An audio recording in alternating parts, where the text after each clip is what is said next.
Bahaya bukan senjatanya, tapi manusia yang mengendalikan senjata itu. Mereka kembali kepada prinsip the man behind the gun. Bukan senjatanya yang bahaya, tapi manusia yang mengendalikan senjata itu yang bahaya. Walaupun senjatanya modern, katakanlah model M16 umpamanya, kalau yang mengendalikannya orang beriman, insya Allah aman. Tapi biar megang cuma senapan angin, kalau yang megang orang brutal, ngeri kita deket-deket. Apalagi kalau memang bukan ahlinya menggunakan senjata, bisa ngeker kaki kena jidat.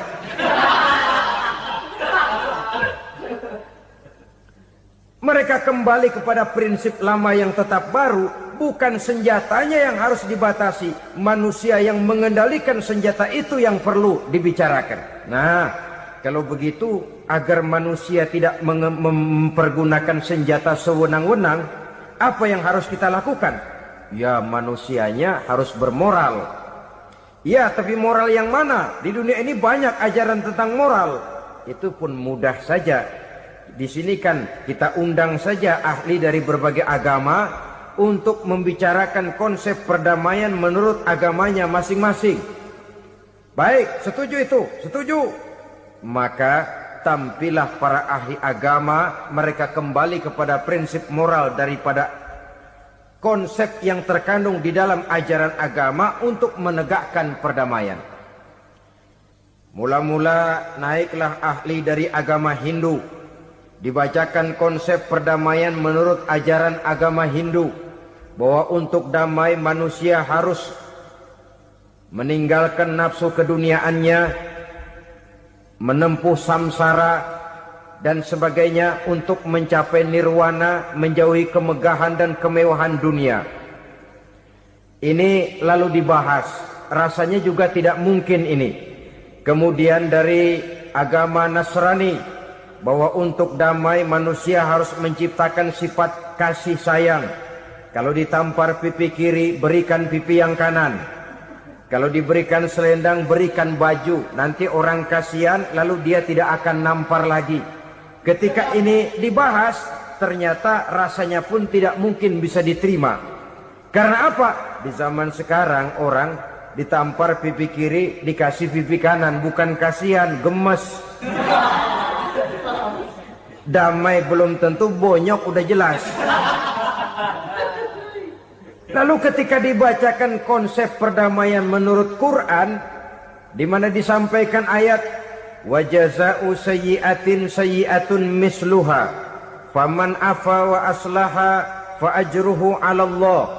Balasan terhadap satu kejahatan adalah kejahatan yang seimbang, tetapi barang siapa yang memberi maaf dan mencari jalan damai, itulah yang terbaik dan akan mendapat pahala dari Allah Subhanahu wa ta'ala. Kamu tidak salah ditampar pipi kirimu, tampar lagi pipi kirinya sekeras dia menampar pipi kirimu. Nanti orang tidak mau menampar kita karena dia tahu kalau dia tampar kita, dia akan menderita tamparan sekeras dia menampar kita. Akan terjadilah prinsip saling hormat menghormati, tidak saling ganggu, tidak saling usil, tidak saling jahil. Atas dasar ini perdamaian bisa ditegakkan. Mereka bisa menerima konsep ini, tapi kemudian seminar ditutup tanpa satu keputusan resmi. Kenapa? Terus terang mereka kagum dengan konsep Islam, tapi sentimen lama terhadap nilai-nilai Islam telah menutup mata mereka untuk menerima kebenaran dari ajaran Al-Quranul Karim. Saudara-saudara kaum muslimin rahimakumullah, kembali kita kepada persoalan pokok. Roh adalah dari Allah. Dia akan kembali kepada Allah, milik mutlak dari Allah. Tidak pantas kita merampasnya dari orang lain. Tidak wajar kita menghilangkannya tanpa alasan yang dibenarkan oleh agama.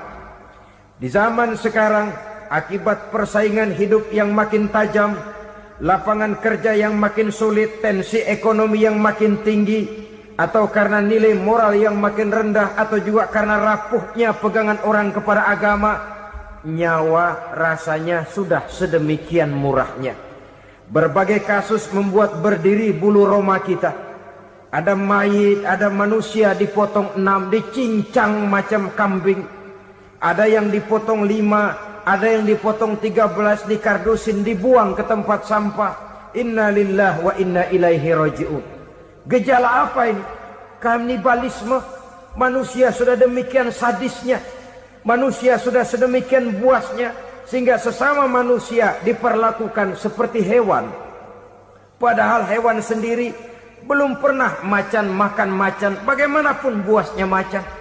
Belum pernah serigala memakan serigala, bagaimanapun brutalnya serigala. Tetapi manusia makan manusia di zaman sekarang kadang jadi kenyataan dalam kehidupan kita. Kadang persoalannya remeh saja. Soal uang 200 perak, pisau bicara, nyawa melayang. Soal rokok sebatang, celurit bicara, nyawa melayang. Soal-soal yang sama sekali tidak prinsip, begitu mudah kita menghilangkan nyawa orang lain. Padahal Nabi pernah memperingatkan, apabila 2 orang muslim sudah berkelahi dan berbunuh-bunuhan, al-qatil wal maqtul finnar, yang membunuh dan yang terbunuh dua-duanya neraka. Sahabat heran, ya Rasul, kalau yang terbunuh, kalau yang membunuh masuk neraka itu sih wajar, tapi yang terbunuh kenapa neraka juga? Beliau menjawab, dua-duanya sudah punya niat untuk saling membunuh. Niatnya itu yang diponten. Yang terbunuh cuman lagi apes aja, keduluan dia. Umpama tidak terbunuh, pasti dia yang akan membunuh. Oleh karenanya al-qatil wal maktul, yang membunuh dan yang dibunuh finnar, dua-duanya masuk ke dalam neraka. Islam menghormati kehidupan. Tidak hanya terbatas kepada sesama muslim, orang-orang yang berlainan agama pun yang mau hidup berukun, damai, berdampingan dengan umat Islam, jiwa mereka, darah mereka dilindungi oleh nilai-nilai Islam yang disebut dengan kafir zimmi ini. Mengganggu mereka sama saja dengan mengganggu aku, kata Nabi. Jadi oleh karena itu, sayangilah sesama. Kehidupan adalah anugerah Allah, bukan wewenang kita untuk mencabutnya dari orang lain. Bukan wewenang kita untuk merampas dan menghilangkannya dari orang lain. Apa yang tidak enak terjadi pada diri kita, begitu pula lah apabila terjadi pada diri orang lain. Sehingga Nabi mengatakan, la yu'minu ahadukum hatta yuhibba li akhihi ma yuhibbu li nafsihi. Belum dikatakan beriman seseorang kamu apabila dia belum mencintai saudaranya seperti ia mencintai dirinya sendiri. Apa yang enak dirasakan oleh orang lain, enak juga dirasakan oleh dia. Mengukur orang lain dengan diri sendiri. Kalau orang lain tanpa salah saya fitnah, kalau saya tanpa salah difitnah orang, enak apa enggak? Enggak, orang lain juga begitu. Kalau orang lain tanpa salah saya tempeleng kepalanya, enak apa tidak? Tidak. Orang lain juga begitu. Yang tidak enak terjadi pada diri kita, tentu tidak enak juga kalau terjadi pada orang lain. Mengukur orang lain dengan diri sendiri, sehingga tidak timbul sifat egois, tidak menari di atas bangkai orang lain, tidak mendirikan kebahagiaan di atas untayan air mata orang lain. Sehingga dengan demikian saudara-saudara, dia bisa menghormati kehidupan, menghormati orang lain sebagaimana dia ingin dihormati. Untuk menghancurkan nilai-nilai iman, dibanjiri kita dengan paham-paham yang merusak dan mendangkalkan akidah. Baik ia bernama materialisme, baik ia bernama sekularisme, baik ia bernama banjirnya maksiat dan munkarat, baik ia bernama banjirnya peradaban dan kebudayaan yang menghancurkan moral daripada anak-anak kita. Sedikit demi sedikit melenturkan dan melunturkan nilai-nilai keimanan kita, untuk kemudian pada waktunya nilai iman itu akan bertukar dan berganti menjadi nilai syirik kepada Allah Subhanahu wa ta'ala. Atau pada sisi lain, menjadikan yang selain Allah sebagai tujuan akhir daripada kehidupan kita. Sedangkan kita sama-sama maklum bahwa di dalam pandangan agama Islam, dosa yang tidak berampun, dosa yang terbesar, termasuk dalam kategori bapak moyangnya dosa, tidak lain adalah syirik, yakni menyekutukan Allah Subhanahu wa ta'ala. Pola penghancuran iman ini memang berstrategi. Ditawarkan kita kepada paham materialisme, paham kebendaan, di mana otak menempati urutan sebagai ranking pertama, Tuhan jatuh pada urutan kedua. Lalu menyusul kepada paham sekularisme, Allah dipisahkan dari seluruh kegiatan hidup ini, untuk pada gilirannya menjadikan yang selain Allah sebagai tujuan akhir daripada seluruh kegiatan hidup kita. Oleh karenanya, kewajiban menjaga nilai-nilai iman ini merupakan kewajiban yang mulia tetapi berat. Tidak hanya untuk kita, tetapi juga bagaimana mewariskannya kepada anak-anak kita, generasi yang akan datang. Orang-orang tua bijaksana yang diceritakan di dalam Al-Quran, kalau sudah berpikir tentang anak-anaknya, pertanyaan yang paling mereka risaukan ialah, ma ta'buduna min ba'di. Anakku, kalau pada satu saat aku, ayahmu sudah tidak ada lagi di dunia ini, meninggalkan kamu semua, ma ta'buduna min ba'di, apa yang akan kamu sembah nak? Jikalau sekarang ayahmu masih mau ke masjid, masih mau melakukan rukuk dan sujud, masih beribadah menyembah Allah Subhanahu wa ta'ala, kalau orang tuamu sudah tidak ada, ma ta'buduna min ba'di, masihkah engkau mau datang ke masjid? Masihkah engkau mau rukuk dan sujud? Masihkah engkau mau menyembah Allah Subhanahu wa ta'ala? Pertanyaan ini yang dipikirkan oleh Nabi Yakub kepada putra-putranya. Pertanyaan ini yang diteruskan oleh Nabi Ibrahim kepada anak-anaknya. Pertanyaan ini yang diwariskan oleh generasi ulama salafus saleh kepada para generasi berikutnya. Bagaimana kita generasi sekarang? Kita orang-orang tua sekarang bukan berfikir ma ta'buduna min ba'di, malah yang kita fikirkan ma ta'kuluna min ba'di. Kalau bapak tidak ada nanti kamu makan apa nak? Perkara kamu nyembah apa, urusan nomor 18. Yang penting kamu nanti hidup bisa makan nak. Maka kita sibuk mewariskan harta kepada anak-anak kita. Kita sibuk mewariskan kebun dan tanah kepada anak-anak kita. Kita sibuk mewariskan pabrik kepada anak-anak kita, sementara kita lupa mewariskan intan yang paling mahal, mewariskan mutiara yang paling berharga, yaitu nilai iman kepada Allah Subhanahu wa ta'ala. Alangkah baiknya apabila warisan harta, warisan tanah dan kebun, warisan rumah dan pabrik didasari lebih dahulu dengan mewariskan nilai iman kepada Allah Subhanahu wa ta'ala. Sebagai orang-orang tua, kita boleh bersedih kalau anak kita tidak mengerti komputer. Kita boleh bersedih kalau anak kita tidak mengerti matematika. Kita boleh bersedih kalau anak kita tidak mengerti bahasa Inggris. Tapi sewajarnya lebih bersedihlah kita orang tua jikalau mempunyai anak yang tidak kenal Allah sebagai Tuhannya, yang kemudian tidak mau rukuk dan sujud kepada Allah Tuhannya. Itulah kemalangan yang paling malang bila kita meninggalkan generasi yang tidak bertauhid kepada Allah Subhanahu wa ta'ala. Betapapun anak kita tidak ngerti komputer, saudara, paling-paling kerugiannya cuma kerugian dunia. Masuk dia ke alam barzakh, munkar nakir tidak akan sempat tanya kau belajar komputer apa tidak. Kumpul dia di padang mahsyar, malaikat juga tidak akan tanya matematikamu nilainya berapa. Yang ditanya kau kenal Allah, kau rukuk dan sujud kepadanya, kau pernah datang ke masjid. Oleh karena itu sekali lagi, menjaga nilai iman tidak hanya untuk kita, tetapi juga mewariskannya kepada anak-anak kita, generasi yang akan datang.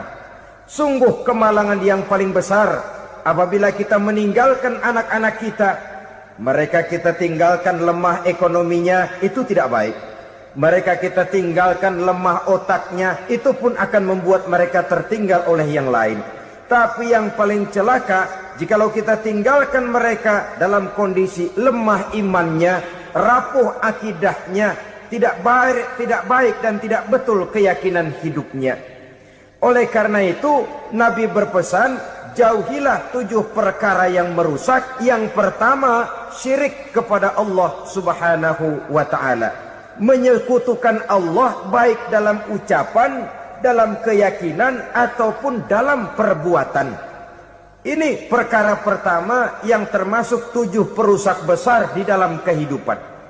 Kalau sudah jatuh kita ke lembah syirik, bagaimanapun banyak kebaikan yang kita kerjakan, berjiwa sosial, bertangan pemurah, gemar menolong orang lain, kalau memang dasarnya syirik, maka seluruh kebaikan kita akan hancur, tidak akan ada nilainya dalam pandangan Allah Subhanahu wa ta'ala.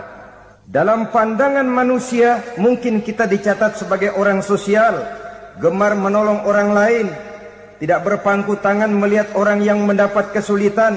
Tapi oleh karena dasarnya syirik, dasarnya tidak mentauhidkan Allah, maka seluruh nilai kebaikan yang kita kerjakan tidak akan ada nilainya dalam pandangan Allah Subhanahu wa ta'ala.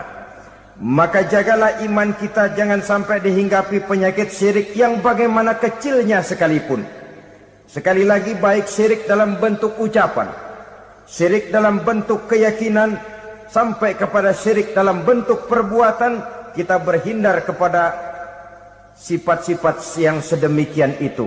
Karena apa? Dalam satu ayat Quran Allah Subhanahu wa ta'ala menjelaskan, innallaha la yaghfiru ayyushraka bih wa yaghfiru ma duna dzalika liman yasha. Allah tidak akan memberi ampun kepada orang-orang yang menyekutukannya, tapi Allah masih mau memberikan ampun kepada dosa-dosa yang selain itu bagi orang-orang yang dikehendakinya.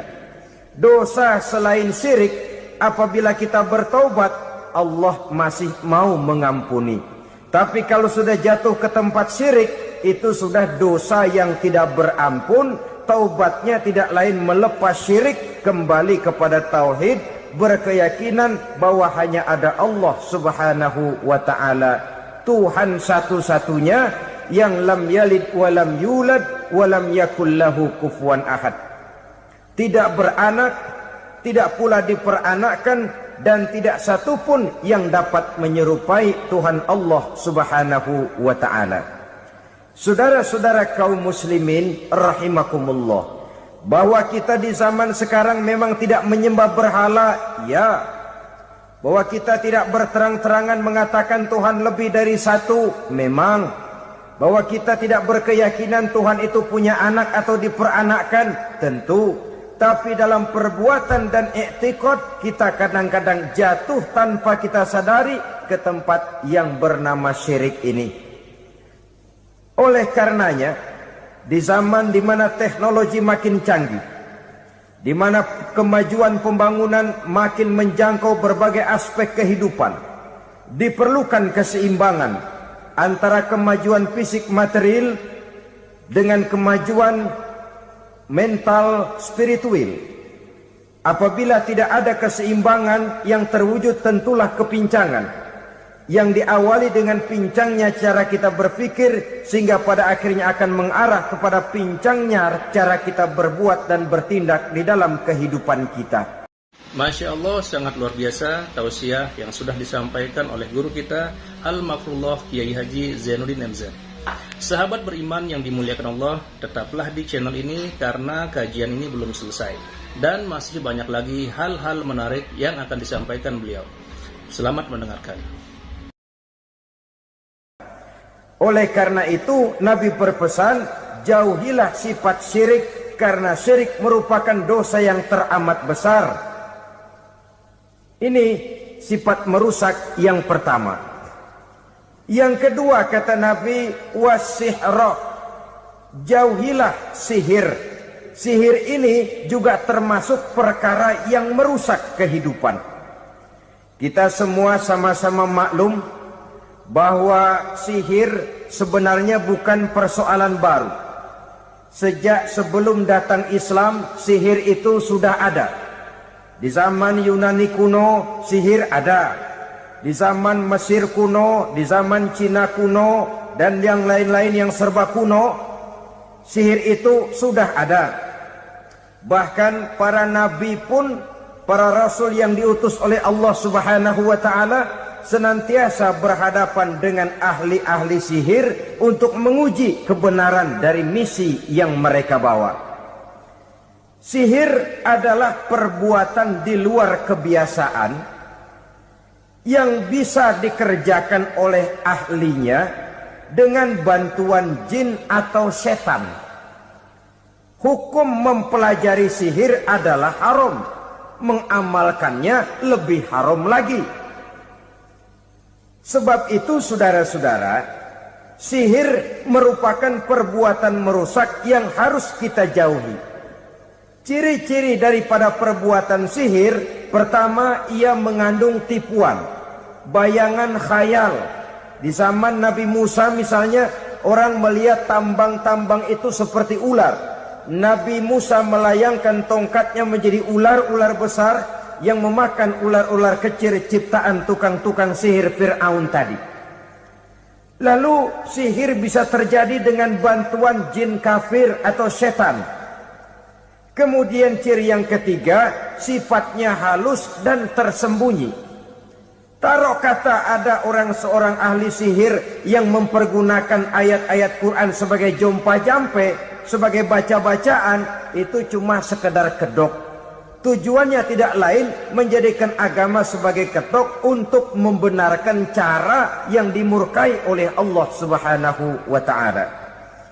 Satu hadis yang diriwayatkan oleh Imam Bazar dan Tabrani, Nabi berpesan, "Laisa minna man tatayyara lahu au takahhana au tukuhhina lahu au sahira lahu."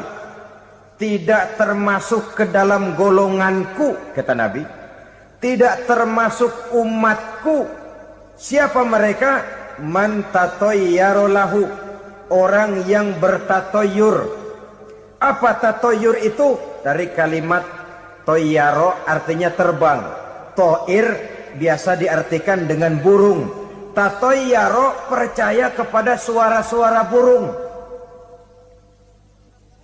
Man tatayyara lahu, mempercayai, meyakini dengan benar-benar kepada suara beburungan.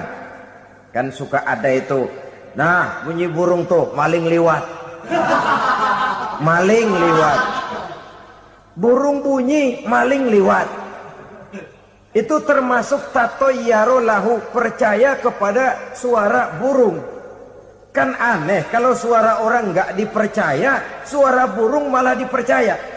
Ada ustadz ceramah, kiai ngaji, nggak mau didengerin, burung dengerin bener. Nah, suaranya dari sebelah mana? Belah kulon. Nah, itu tandanya ano. Habis dihitung-hitung. Itu termasuk tatayyara lahu.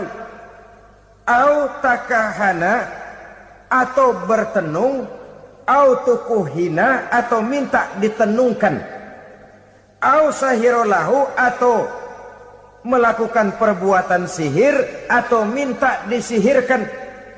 Laisa minna, tidak termasuk ke dalam golonganku, kata Nabi. Sehingga dengan demikian saudara-saudara, menghadapi sihir dengan sihir sekalipun termasuk perbuatan yang tidak diajarkan oleh agama. Kita kan mempelajari sihir untuk jaga diri. Tidak apa-apa.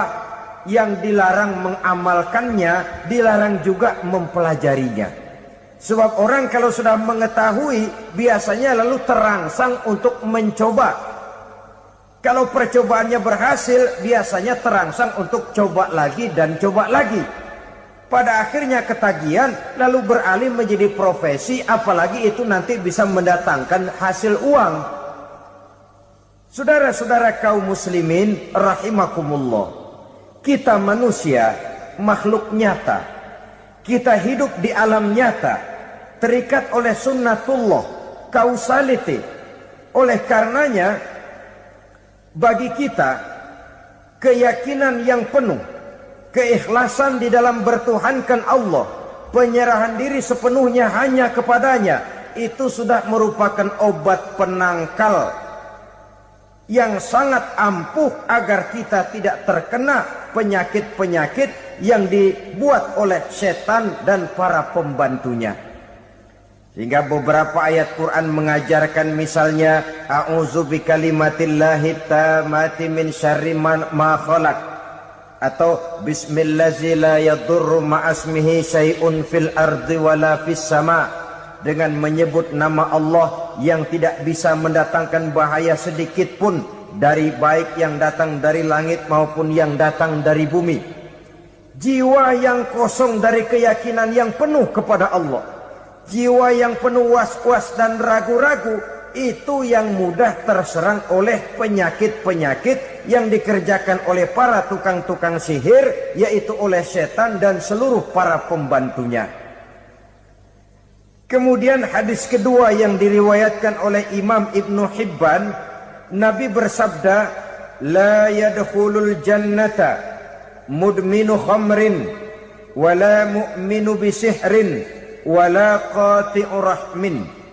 Tidak masuk surga.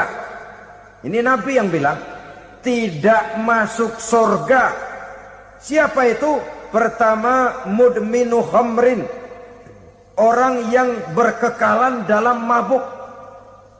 Selalu mudminun itu sudah menjadi perbuatan rutinnya, tidak kapok-kapoknya, teler seumur hidup.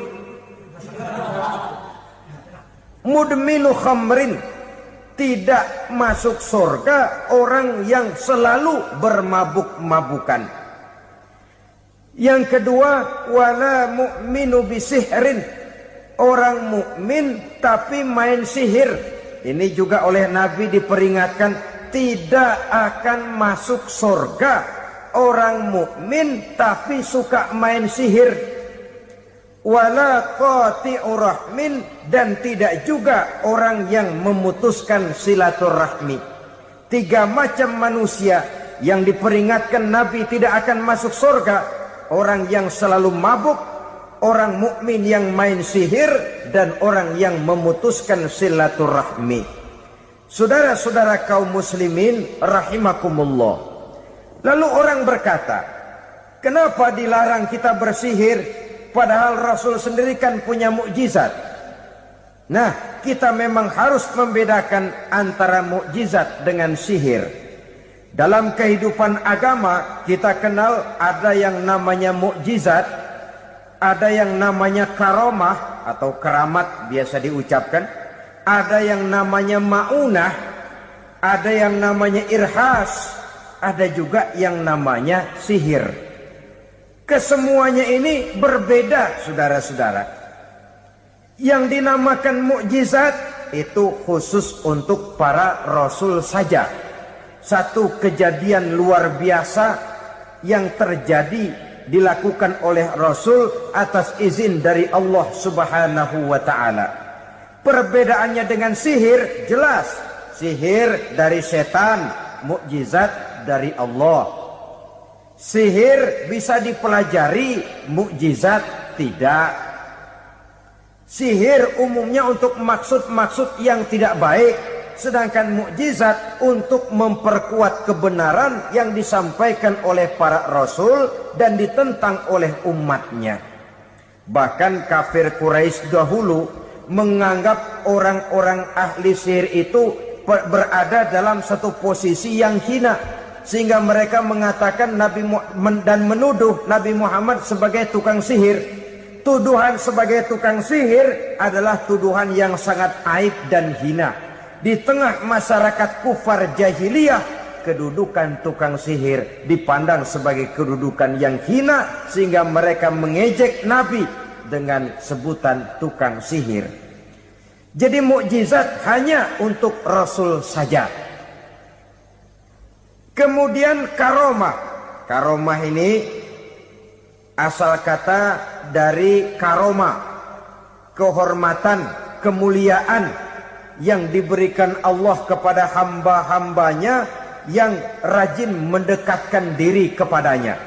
Oleh karena ketekunannya melaksanakan ibadah, Allah memberikan keistimewaan kepada orang itu yang dengan keistimewaannya dia bisa mengerjakan yang tidak bisa dikerjakan oleh orang lain.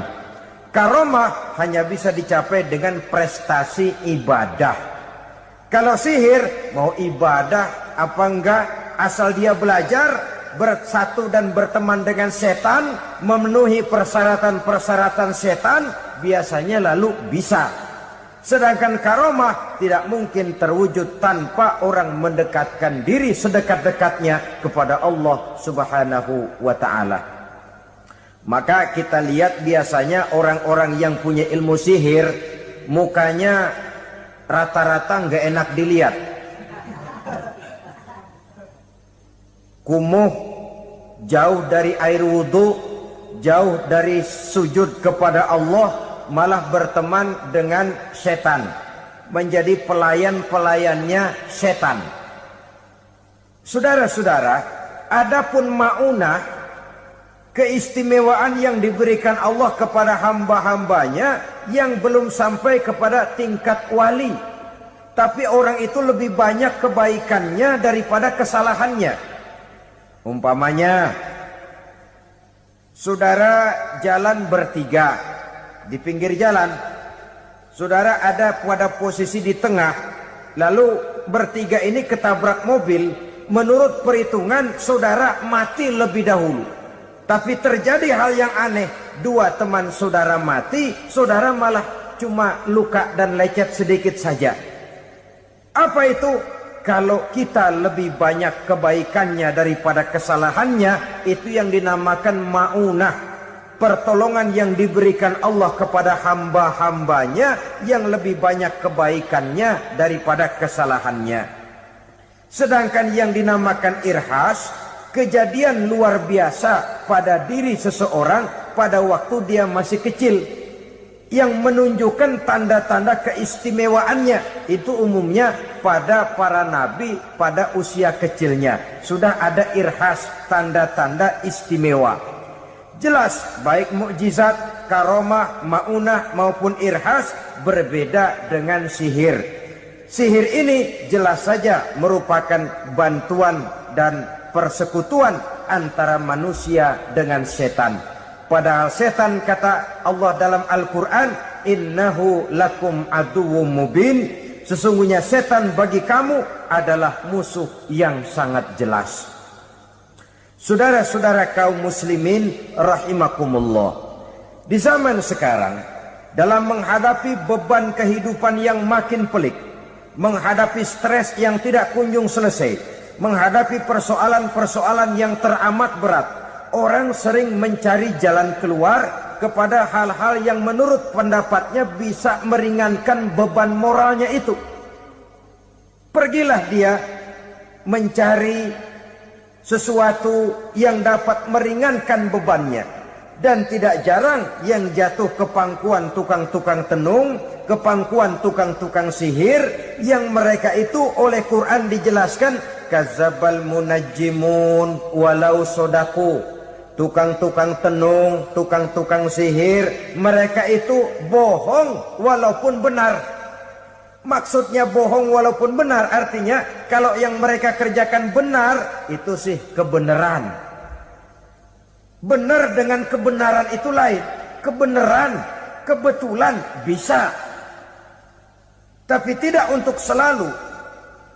Apalagi kalau itu sudah membahayakan kehidupan orang lain. Jadi oleh karena itu Nabi berpesan, jauhilah daripada sihir.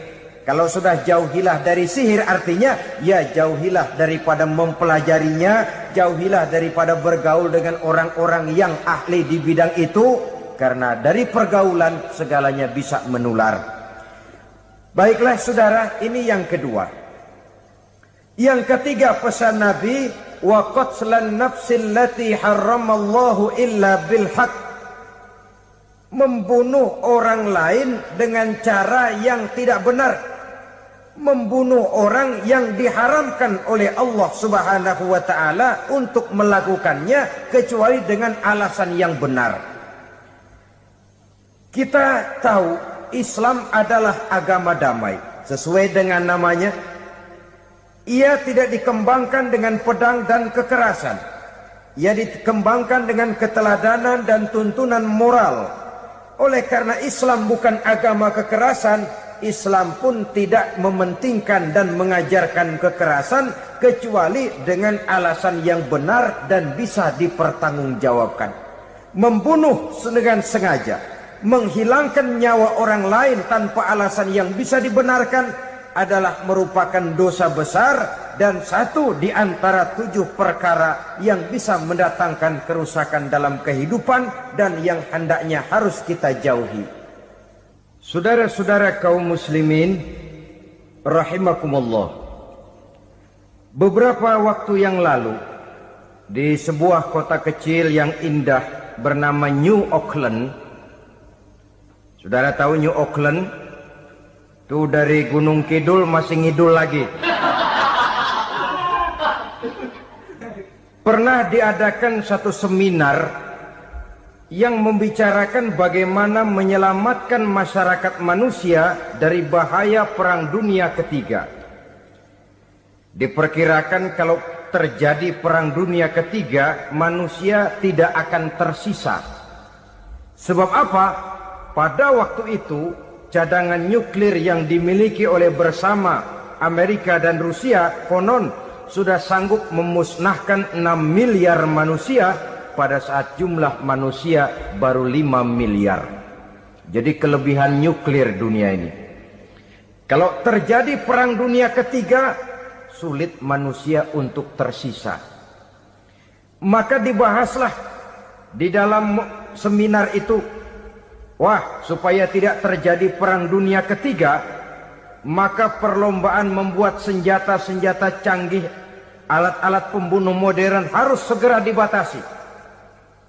Dibahas, tidak mungkin kita membatasi perlombaan membuat senjata. Kenapa? Makin maju ilmu dan teknologi, makin canggih senjata yang ditemukan. Atom sudah meningkat menjadi nuklir, nuklir sudah meningkat menjadi neutron, dan kita tahu bom yang bernama neutron ini bom yang cukup membunuh tanpa perlu merusak. Artinya kalau dia diledakkan di kota kita ini, bangunan utuh, jembatan tidak ambruk, rumah-rumah tetap berdiri, tapi semua yang bernama hidup mati. Itu katanya lebih sopan dari bom atom. Sebab kalau si atom ini sudah membunuh, merusak pula. Neutron cukup membunuh saja tanpa perlu merusak. Jadi majunya senjata-senjata teknologi sebagai akibat yang logis dari kemajuan ilmu pengetahuan ini tidak bisa kita batasi. Dan memang sebenarnya yang bahaya bukan senjatanya, tapi manusia yang mengendalikan senjata itu. Mereka kembali kepada prinsip the man behind the gun. Bukan senjatanya yang bahaya, tapi manusia yang mengendalikan senjata itu yang bahaya. Walaupun senjatanya modern, katakanlah model M16 umpamanya, kalau yang mengendalikannya orang beriman, insya Allah aman. Tapi biar megang cuma senapan angin, kalau yang megang orang brutal, ngeri kita deket-deket. Apalagi kalau memang bukan ahlinya menggunakan senjata, bisa ngeker kaki kena jidat.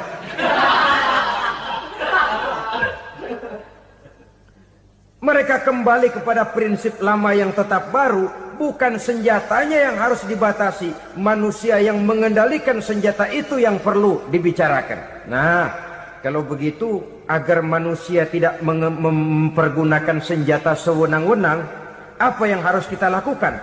Ya, manusianya harus bermoral. Ya, tapi moral yang mana? Di dunia ini banyak ajaran tentang moral. Itu pun mudah saja. Di sini kan kita undang saja ahli dari berbagai agama, untuk membicarakan konsep perdamaian menurut agamanya masing-masing. Baik, setuju itu, setuju. Maka tampillah para ahli agama, mereka kembali kepada prinsip moral daripada konsep yang terkandung di dalam ajaran agama untuk menegakkan perdamaian. Mula-mula naiklah ahli dari agama Hindu, dibacakan konsep perdamaian menurut ajaran agama Hindu, bahwa untuk damai manusia harus meninggalkan nafsu keduniaannya, menempuh samsara dan sebagainya untuk mencapai nirwana, menjauhi kemegahan dan kemewahan dunia. Ini lalu dibahas, rasanya juga tidak mungkin ini. Kemudian dari agama Nasrani, bahwa untuk damai manusia harus menciptakan sifat kasih sayang. Kalau ditampar pipi kiri, berikan pipi yang kanan. Kalau diberikan selendang, berikan baju. Nanti orang kasihan, lalu dia tidak akan nampar lagi. Ketika ini dibahas, ternyata rasanya pun tidak mungkin bisa diterima. Karena apa? Di zaman sekarang orang ditampar pipi kiri, dikasih pipi kanan. Bukan kasihan, gemes. Damai belum tentu, bonyok udah jelas. Lalu ketika dibacakan konsep perdamaian menurut Quran, di mana disampaikan ayat wa jazaa'u sayyi'atin sayyi'atun misluha faman afa wa aslaha fa ajruhu 'ala Allah. Balasan terhadap satu kejahatan adalah kejahatan yang seimbang.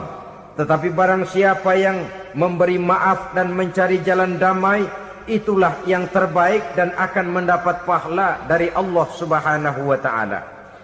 Kamu tidak salah ditampar pipi kirimu, tampar lagi pipi kirinya sekeras dia menampar pipi kirimu. Nanti orang tidak mau menampar kita karena dia tahu kalau dia tampar kita, dia akan menderita tamparan sekeras dia menampar kita. Akan terjadilah prinsip saling hormat menghormati, tidak saling ganggu, tidak saling usil, tidak saling jahil. Atas dasar ini perdamaian bisa ditegakkan. Mereka bisa menerima konsep ini, tapi kemudian seminar ditutup tanpa satu keputusan resmi. Kenapa? Terus terang mereka kagum dengan konsep Islam, tapi sentimen lama terhadap nilai-nilai Islam telah menutup mata mereka untuk menerima kebenaran dari ajaran Al-Quranul Karim. Saudara-saudara kaum muslimin rahimakumullah, kembali kita kepada persoalan pokok. Roh adalah dari Allah. Dia akan kembali kepada Allah, milik mutlak dari Allah. Tidak pantas kita merampasnya dari orang lain. Tidak wajar kita menghilangkannya tanpa alasan yang dibenarkan oleh agama. Di zaman sekarang, akibat persaingan hidup yang makin tajam, lapangan kerja yang makin sulit, tensi ekonomi yang makin tinggi, atau karena nilai moral yang makin rendah, atau juga karena rapuhnya pegangan orang kepada agama, nyawa rasanya sudah sedemikian murahnya. Berbagai kasus membuat berdiri bulu roma kita. Ada mayit, ada manusia dipotong 6, dicincang macam kambing. Ada yang dipotong 5, ada yang dipotong 13, dikardusin, dibuang ke tempat sampah. Inna lillahi wa inna ilaihi raji'un. Gejala apa ini? Kanibalisme. Manusia sudah demikian sadisnya, manusia sudah sedemikian buasnya, sehingga sesama manusia diperlakukan seperti hewan. Padahal hewan sendiri belum pernah macan makan macan, bagaimanapun buasnya macan.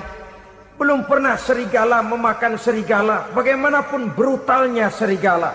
Tetapi manusia makan manusia di zaman sekarang kadang jadi kenyataan dalam kehidupan kita. Kadang persoalannya remeh saja. Soal uang 200 perak, pisau bicara, nyawa melayang. Soal rokok sebatang, celurit bicara, nyawa melayang. Soal-soal yang sama sekali tidak prinsip, begitu mudah kita menghilangkan nyawa orang lain.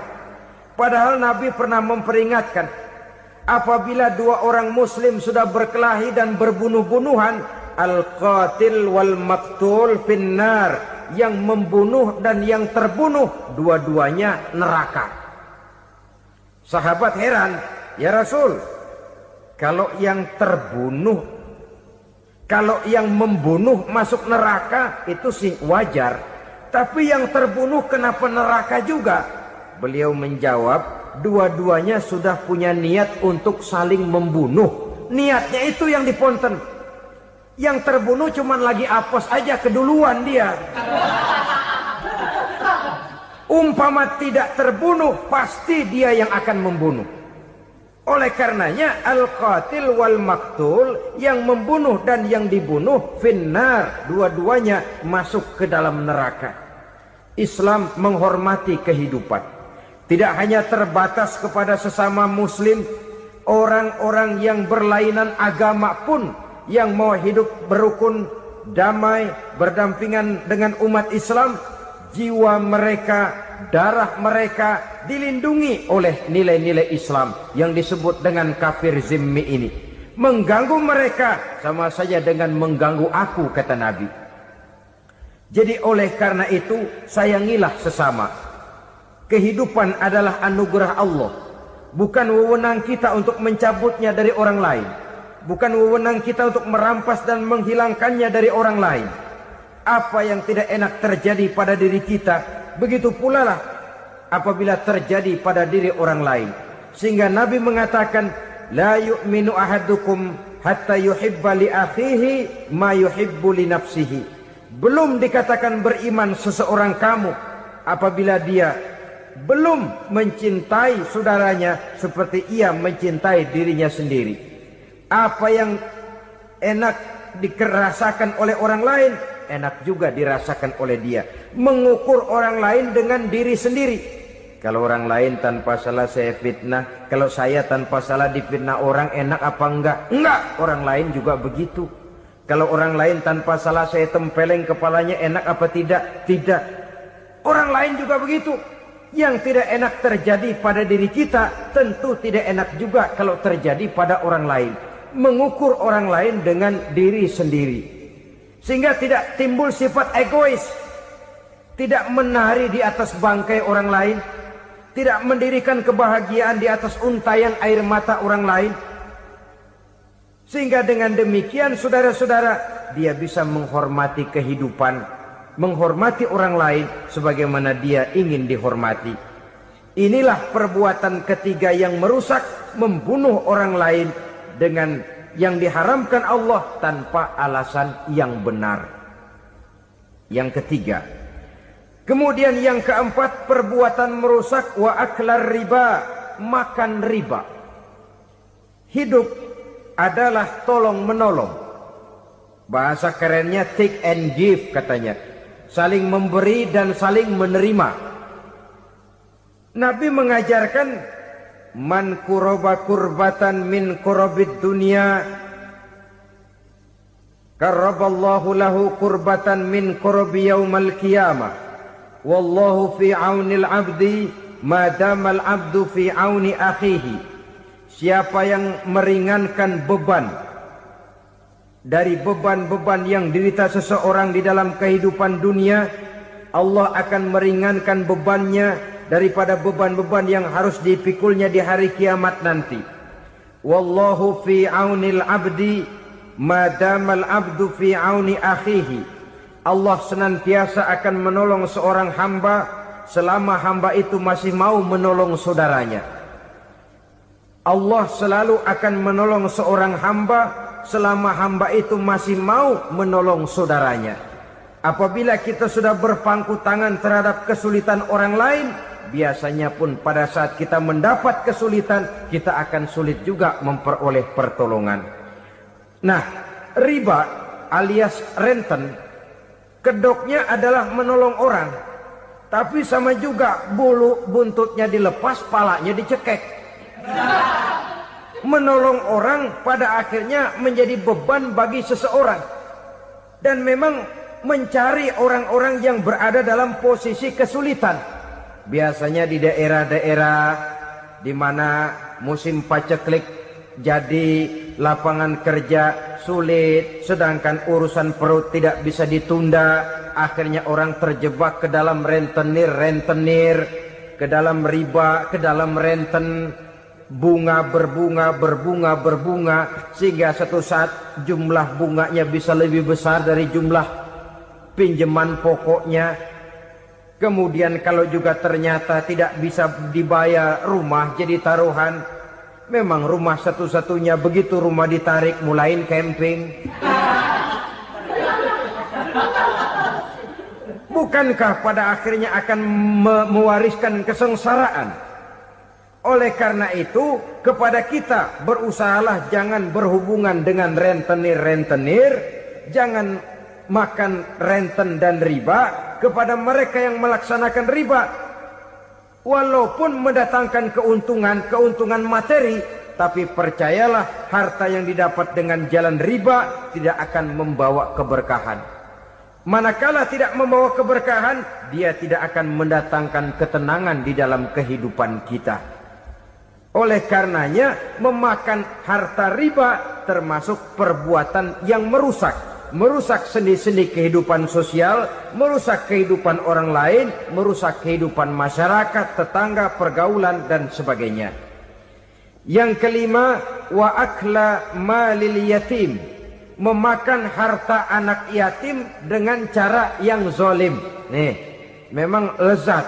Anak yatim itu nggak tahu urusan apa-apa. Kita diamanahkan untuk mengurusinya. Kadang-kadang dibentuklah panitia penyantunan yatim piatu. Yatimnya mah tetap kelaparan, panitianya yang pada gendut.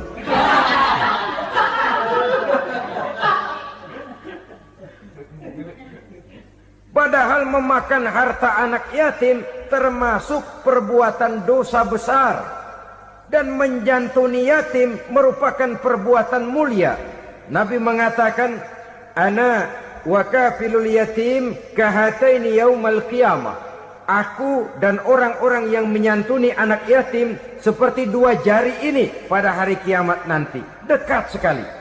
Jikalau ingin di hari akhir nanti dekat dengan Rasul, bersahabatlah dengan anak-anak yatim. Jadilah pengurus anak-anak yatim. Bangunlah panti-panti asuhan yatim. Pada saat bapak ibunya meninggal, kitalah yang menjadi orang tuanya. Bahkan sedemikian besar perhatian Islam terhadap anak-anak yatim ini, sehingga Quran memberikan peringatan, ara'aital ladzi yukadzibu bid-din fadzalika allazi yad'ul yatim wa la yahuddu ala ta'amil miskin. Tahukah kamu siapa orang yang mendustakan agama, beragama tapi dianggap dusta, salatnya dusta, puasanya dusta karena agamanya sudah berdusta. Siapa mereka? Fadzalika allazi yad'ul yatim, orang yang menyia-nyiakan anak yatim. Wala yahuddu ala ta'amil miskin, dan tidak pernah memberi makan kepada orang-orang yang menderita kemiskinan. Menyia-nyiakan, meninggalkan anak yatim termasuk perbuatan yang divonis kita sebagai orang yang mendustakan agama. Saudara-saudara kaum muslimin rahimakumullah, maka sangat dicela mengeksploitir anak-anak yatim, menjadikan mereka sebagai kedok untuk mencari kekayaan pribadi. Tetapi jikalau ikhlas, ganjarannya sangat besar, nilai pahalanya sangat besar. Menyantuni yatim tidak hanya setahun sekali. Kalau Muharram pakai istilah lebaran yatim, dibentuklah panitia, diberilah beras, uang 45.000 rupiah, alhamdulillah. Tapi jangan lupa, si yatim tidak hidup cuma satu hari. Dia tidak hidup cuma di bulan Muharram saja. Dia hidup 12 bulan dalam setahun. Sebagaimana anak-anak yang lain, dia juga berhak punya masa depan. Dia juga berhak menikmati bangku sekolah. Dia berhak mengenyam arti dan makna pendidikan. Dia berhak membekali diri dengan ilmu dan pengetahuan, seperti halnya anak-anak yang lain. Maka kita yang diberikan keluasan oleh Allah, ingatlah itu. Bersahabatlah dengan anak-anak yatim, santuni mereka. Perkara setahun sekali di bulan Muharram, alhamdulillah, itu bagus, bin Thayyib alias baik. Tapi tentu dan tentu sekali lagi, si yatim tidak hanya hidup di bulan Muharram. Dia hidup 12 bulan dalam setahun. 24 jam dan di dalam sehari. Oleh karenanya menyia-nyiakan mereka pada saat posisi kita memang mampu akan memojokkan kita dalam satu posisi di mana kita dianggap sebagai orang yang mendustakan agama, memakan harta anak yatim dengan cara yang zolim. Bapaknya udah meninggal, kebunnya lebar, anaknya dikelecehin. Nah, dah kamu gak usah pusing, nanti saya yang ngurus. Akhirnya bukan ngurus, nguras. Si yatim mungkin tidak tahu bahwa dia disia-siakan, haknya diambil, miliknya dizalimi. Tapi Allah yang akan membalasnya dengan seadil-adilnya. Maka makan harta anak yatim biasanya balasannya tokcer bin paten. Nggak banyak selang tempo itu, nggak percaya cobain dah. Nyobain aja kan nggak bayar, umpama. Memakan harta anak yatim dengan cara yang zolim, ganjarannya biasanya kontan. Kenapa? Ratapan si miskin, untayan air matanya, jeritan kepedihan hatinya, membuka pintu langit, permohonannya diijabah, getaran hatinya didengarkan oleh Allah. Maka balasannya biasanya kontan, spontan, tidak menunggu waktu terlalu lama. Itu di dunia, belum lagi di akhirat nanti. Bukankah dalam riwayat Mi'raj diceritakan Nabi melihat di neraka itu orang perutnya sebesar rumah. La haula wala quwata. Itu perut kayak rumah, bagaimana jalannya tuh orang. Dan memang gak jalan, diseret-seret oleh malaikat di neraka itu. Hancur perutnya, amburadul itu perut. Berantakan isinya, dibulatkan lagi, diseret lagi, hancur lagi, dibulatkan lagi. Sampai Nabi tanya, orang itu begitu berat siksanya kenapa ya Jibril? Itu Muhammad, waktu di dunia dulu rakus banget makan harta anak yatim. Begitu vonisnya, begitu menyedihkan nasibnya di akhirat. Tapi di dunia pun ketidakberkahan itu sudah membayangi kehidupannya. Oleh karena itu, kepada saudara-saudara yang mendapat titipan anak yatim, berbahagialah. Karena semulia-mulia rumah adalah rumah yang di dalamnya ada anak yatim yang disantuni. Sehina-hina rumah adalah rumah di mana di dalamnya ada anak yatim yang disia-siakan. Begitu kata Nabi kita. Rumah yang paling mulia dalam pandangan Allah, rumah yang di dalamnya ada anak yatim yang disantuni. Rumah yang paling hina dalam pandangan Allah, rumah yang di dalamnya ada anak yatim yang nasibnya disia-siakan. Berbahagialah saudara apabila menjadi penyantun anak-anak yatim, pelindung mereka, sehingga mereka mempunyai masa depan sebagaimana anak-anak lainnya. Rasulullah sendiri sedemikian peka terhadap keadaan anak-anak yatim karena beliau sendiri memang mengalami. Umur 6 bulan dalam kandungan ibu, beliau sudah ditinggalkan oleh ayahnya. Pada saat berusia 6 tahun, ibu sudah meninggal. Yatim piatu dalam usia di mana beliau sedang perlu belas kasih seorang ibu dan pengertian seorang bapa. Kepekaan itu lalu timbul, bahkan kemudian sampai kepada beliau berkata, aku dan orang yang menyantuni anak yatim seperti jari tengah dan jari telunjuk di hari akhirat nanti. Sedemikian dekatnya. Baiklah ya, jadi yang kelima, memakan harta anak yatim. Jauhi karena ini perbuatan yang merusak. Yang keenam, watawalli yaumaz zahfi. Melarikan diri pada hari pertempuran. Apa ini? Khianat. Tidak konsekuen dengan konsep perjuangan.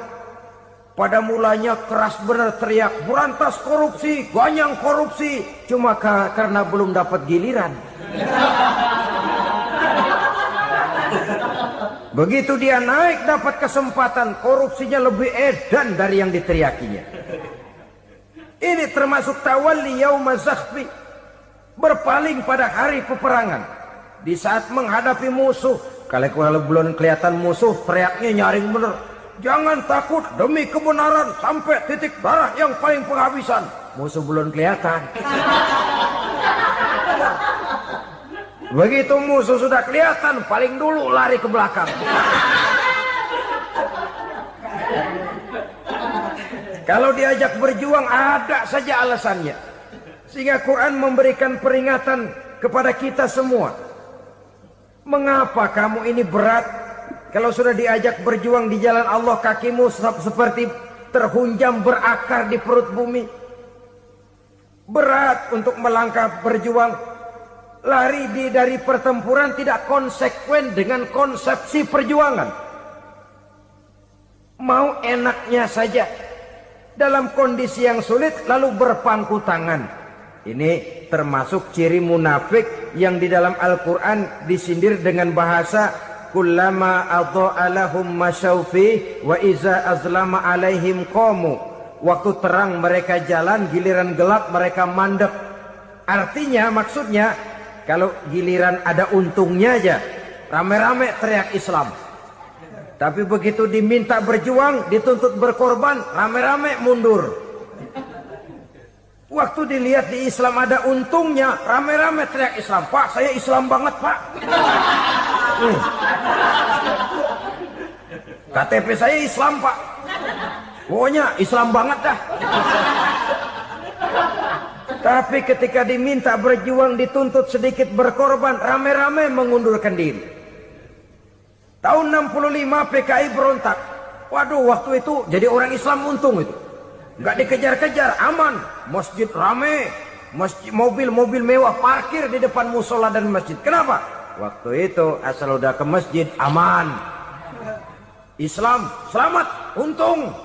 Tapi begitu keadaan aman, yang parkir di musola sepeda butut melulu.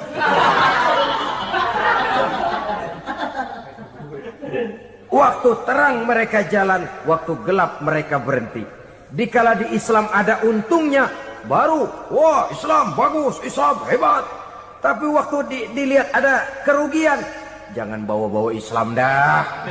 Jangan bicara soal Islam, ini kan bukan soal agama. Bukan soal agama. La haula wa la quwata illa billah.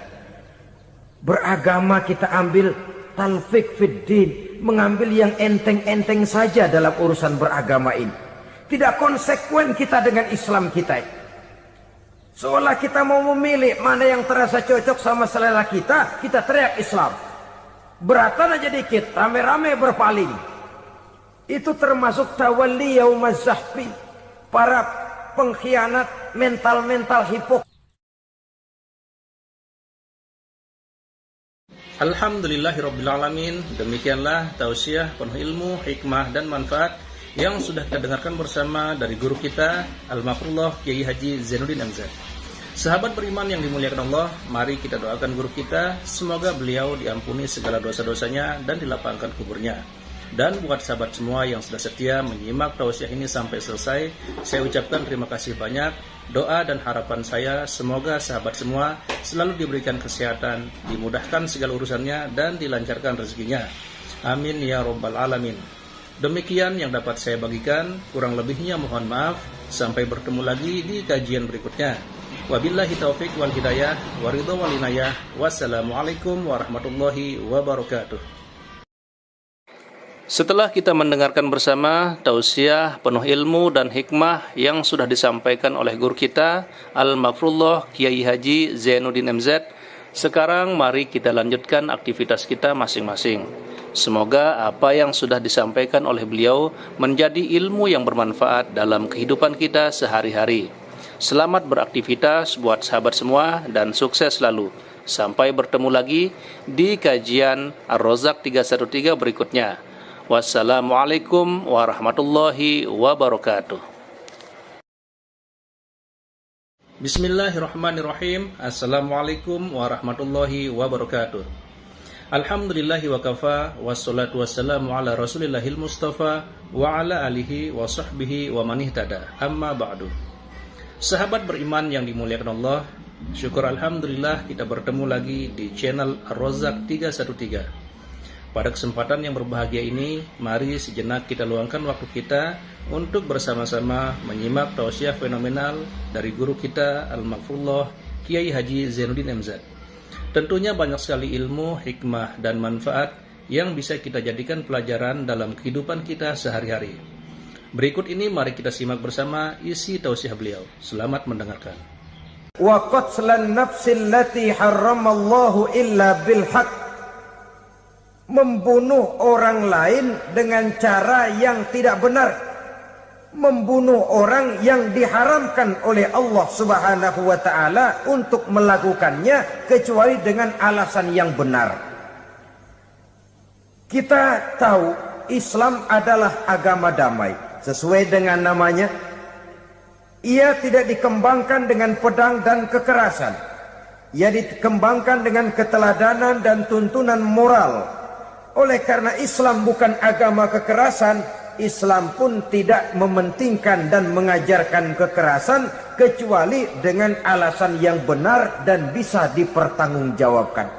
Membunuh dengan sengaja, menghilangkan nyawa orang lain tanpa alasan yang bisa dibenarkan adalah merupakan dosa besar dan satu di antara 7 perkara yang bisa mendatangkan kerusakan dalam kehidupan dan yang hendaknya harus kita jauhi. Saudara-saudara kaum muslimin rahimakumullah, beberapa waktu yang lalu di sebuah kota kecil yang indah bernama New Auckland. Saudara tahu New Auckland? Itu dari Gunung Kidul masih ngidul lagi.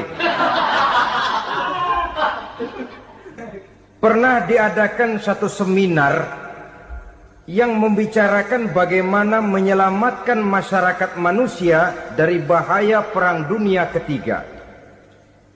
Diperkirakan kalau terjadi Perang Dunia Ketiga, manusia tidak akan tersisa. Sebab apa? Pada waktu itu, cadangan nuklir yang dimiliki oleh bersama Amerika dan Rusia konon sudah sanggup memusnahkan 6 miliar manusia pada saat jumlah manusia baru 5 miliar. Jadi kelebihan nuklir dunia ini. Kalau terjadi Perang Dunia Ketiga, sulit manusia untuk tersisa. Maka dibahaslah di dalam seminar itu, wah, supaya tidak terjadi Perang Dunia Ketiga, maka perlombaan membuat senjata-senjata canggih, alat-alat pembunuh modern harus segera dibatasi. Dibahas, tidak mungkin kita membatasi perlombaan membuat senjata. Kenapa? Makin maju ilmu dan teknologi, makin canggih senjata yang ditemukan. Atom sudah meningkat menjadi nuklir, nuklir sudah meningkat menjadi neutron, dan kita tahu bom yang bernama neutron ini bom yang cukup membunuh tanpa perlu merusak. Artinya kalau dia diledakkan di kota kita ini, bangunan utuh, jembatan tidak ambruk, rumah-rumah tetap berdiri, tapi semua yang bernama hidup mati. Itu katanya lebih sopan dari bom atom. Sebab kalau si atom ini sudah membunuh, merusak pula. Neutron cukup membunuh saja tanpa perlu merusak.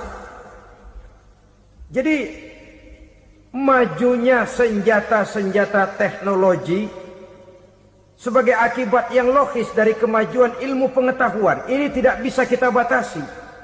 Dan memang sebenarnya yang bahaya bukan senjatanya, tapi manusia yang mengendalikan senjata itu. Mereka kembali kepada prinsip the man behind the gun. Bukan senjatanya yang bahaya, tapi manusia yang mengendalikan senjata itu yang bahaya. Walaupun senjatanya modern, katakanlah model M16 umpamanya, kalau yang mengendalikannya orang beriman, insya Allah aman. Tapi biar megang cuma senapan angin, kalau yang megang orang brutal, ngeri kita deket-deket. Apalagi kalau memang bukan ahlinya menggunakan senjata, bisa ngeker kaki kena jidat.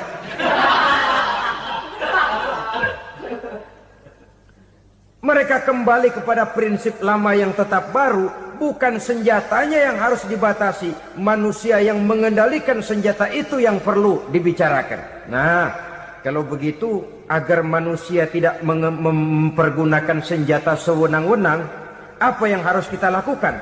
Ya, manusianya harus bermoral. Ya, tapi moral yang mana? Di dunia ini banyak ajaran tentang moral. Itu pun mudah saja. Di sini kan kita undang saja ahli dari berbagai agama untuk membicarakan konsep perdamaian menurut agamanya masing-masing. Baik, setuju itu? Setuju. Maka tampillah para ahli agama, mereka kembali kepada prinsip moral daripada konsep yang terkandung di dalam ajaran agama untuk menegakkan perdamaian. Mula-mula naiklah ahli dari agama Hindu, dibacakan konsep perdamaian menurut ajaran agama Hindu, bahwa untuk damai manusia harus meninggalkan nafsu keduniaannya, menempuh samsara dan sebagainya untuk mencapai nirwana, menjauhi kemegahan dan kemewahan dunia. Ini lalu dibahas, rasanya juga tidak mungkin ini. Kemudian dari agama Nasrani, bahwa untuk damai manusia harus menciptakan sifat kasih sayang. Kalau ditampar pipi kiri, berikan pipi yang kanan. Kalau diberikan selendang, berikan baju. Nanti orang kasihan, lalu dia tidak akan nampar lagi. Ketika ini dibahas, ternyata rasanya pun tidak mungkin bisa diterima. Karena apa? Di zaman sekarang orang ditampar pipi kiri, dikasih pipi kanan. Bukan kasihan, gemes. Damai belum tentu, bonyok udah jelas. Lalu ketika dibacakan konsep perdamaian menurut Quran, di mana disampaikan ayat wa jazaa'u sayyi'atin sayyi'atun misluha faman afa wa aslaha fa ajruhu 'ala Allah. Balasan terhadap satu kejahatan adalah kejahatan yang seimbang, tetapi barang siapa yang memberi maaf dan mencari jalan damai, itulah yang terbaik dan akan mendapat pahala dari Allah Subhanahu wa ta'ala. Kamu tidak salah ditampar pipi kirimu, tampar lagi pipi kirinya sekeras dia menampar pipi kirimu. Nanti orang tidak mau menampar kita karena dia tahu kalau dia tampar kita, dia akan menderita tamparan sekeras dia menampar kita. Akan terjadilah prinsip saling hormat menghormati, tidak saling ganggu, tidak saling usil, tidak saling jahil. Atas dasar ini perdamaian bisa ditegakkan. Mereka bisa menerima konsep ini, tapi kemudian seminar ditutup tanpa satu keputusan resmi. Kenapa? Terus terang mereka kagum dengan konsep Islam, tapi sentimen lama terhadap nilai-nilai Islam telah menutup mata mereka untuk menerima kebenaran dari ajaran Al-Quranul Karim. Saudara-saudara kaum muslimin rahimakumullah, kembali kita kepada persoalan pokok. Roh adalah dari Allah. Dia akan kembali kepada Allah, milik mutlak dari Allah. Tidak pantas kita merampasnya dari orang lain. Tidak wajar kita menghilangkannya tanpa alasan yang dibenarkan oleh agama. Di zaman sekarang, akibat persaingan hidup yang makin tajam, lapangan kerja yang makin sulit, tensi ekonomi yang makin tinggi, atau karena nilai moral yang makin rendah, atau juga karena rapuhnya pegangan orang kepada agama, nyawa rasanya sudah sedemikian murahnya. Berbagai kasus membuat berdiri bulu roma kita. Ada mayit, ada manusia dipotong 6, dicincang macam kambing. Ada yang dipotong 5, ada yang dipotong 13, dikardusin, dibuang ke tempat sampah. Inna lillahi wa inna ilaihi raji'un. Gejala apa ini? Kanibalisme. Manusia sudah demikian sadisnya, manusia sudah sedemikian buasnya, sehingga sesama manusia diperlakukan seperti hewan. Padahal hewan sendiri belum pernah macan makan macan, bagaimanapun buasnya macan. Belum pernah serigala memakan serigala, bagaimanapun brutalnya serigala. Tetapi manusia makan manusia di zaman sekarang kadang jadi kenyataan dalam kehidupan kita. Kadang persoalannya remeh saja. Soal uang 200 perak, pisau bicara, nyawa melayang. Soal rokok sebatang, celurit bicara, nyawa melayang. Soal-soal yang sama sekali tidak prinsip, begitu mudah kita menghilangkan nyawa orang lain. Padahal Nabi pernah memperingatkan, apabila dua orang muslim sudah berkelahi dan berbunuh-bunuhan, al-qatil wal maktul finnar, yang membunuh dan yang terbunuh dua-duanya neraka. Sahabat heran, ya Rasul, kalau yang terbunuh, kalau yang membunuh masuk neraka itu sih wajar, tapi yang terbunuh kenapa neraka juga? Beliau menjawab, dua-duanya sudah punya niat untuk saling membunuh. Niatnya itu yang diponten. Yang terbunuh cuman lagi apes aja, keduluan dia. Umpama tidak terbunuh, pasti dia yang akan membunuh. Oleh karenanya al-qatil wal maktul, yang membunuh dan yang dibunuh finnar, dua-duanya masuk ke dalam neraka. Islam menghormati kehidupan, tidak hanya terbatas kepada sesama muslim, orang-orang yang berlainan agama pun yang mau hidup berukun, damai, berdampingan dengan umat Islam, jiwa mereka, darah mereka dilindungi oleh nilai-nilai Islam yang disebut dengan kafir zimmi ini. Mengganggu mereka sama saja dengan mengganggu aku, kata Nabi. Jadi oleh karena itu, sayangilah sesama. Kehidupan adalah anugerah Allah, bukan wewenang kita untuk mencabutnya dari orang lain, bukan wewenang kita untuk merampas dan menghilangkannya dari orang lain. Apa yang tidak enak terjadi pada diri kita, begitu pula lah apabila terjadi pada diri orang lain. Sehingga Nabi mengatakan, la yu'minu ahadukum hatta yuhibba li akhihi ma yuhibbu li nafsihi. Belum dikatakan beriman seseorang kamu apabila dia belum mencintai saudaranya seperti ia mencintai dirinya sendiri. Apa yang enak dirasakan oleh orang lain, enak juga dirasakan oleh dia. Mengukur orang lain dengan diri sendiri. Kalau orang lain tanpa salah saya fitnah, kalau saya tanpa salah difitnah orang, enak apa enggak? Enggak, orang lain juga begitu. Kalau orang lain tanpa salah saya tempeleng kepalanya, enak apa tidak? Tidak. Orang lain juga begitu.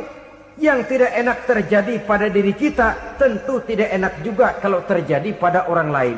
Mengukur orang lain dengan diri sendiri, sehingga tidak timbul sifat egois, tidak menari di atas bangkai orang lain, tidak mendirikan kebahagiaan di atas untayan air mata orang lain. Sehingga dengan demikian saudara-saudara, dia bisa menghormati kehidupan, menghormati orang lain sebagaimana dia ingin dihormati. Untuk menghancurkan nilai-nilai iman, dibanjiri kita dengan paham-paham yang merusak dan mendangkalkan akidah. Baik ia bernama materialisme, baik ia bernama sekularisme, baik ia bernama banjirnya maksiat dan munkarat, baik ia bernama banjirnya peradaban dan kebudayaan yang menghancurkan moral daripada anak-anak kita, sedikit demi sedikit melenturkan dan melunturkan nilai-nilai keimanan kita, untuk kemudian pada waktunya nilai iman itu akan bertukar dan berganti menjadi nilai syirik kepada Allah Subhanahu wa ta'ala. Atau pada sisi lain, menjadikan yang selain Allah sebagai tujuan akhir daripada kehidupan kita.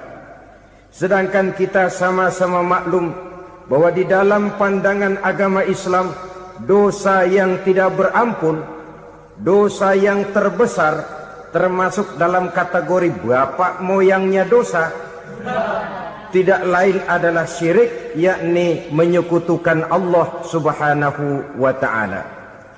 Pola penghancuran iman ini memang berstrategi. Ditawarkan kita kepada paham materialisme, paham kebendaan, di mana otak menempati urutan sebagai ranking pertama, Tuhan jatuh pada urutan kedua. Lalu menyusul kepada paham sekularisme, Allah dipisahkan dari seluruh kegiatan hidup ini. untuk pada gilirannya menjadikan yang selain Allah sebagai tujuan akhir daripada seluruh kegiatan hidup kita. Oleh karenanya, kewajiban menjaga nilai-nilai iman ini merupakan kewajiban yang mulia tetapi berat, tidak hanya untuk kita, tetapi juga bagaimana mewariskannya kepada anak-anak kita, generasi yang akan datang. Orang-orang tua bijaksana yang diceritakan di dalam Al-Quran, kalau sudah berpikir tentang anak-anaknya, pertanyaan yang paling mereka risaukan ialah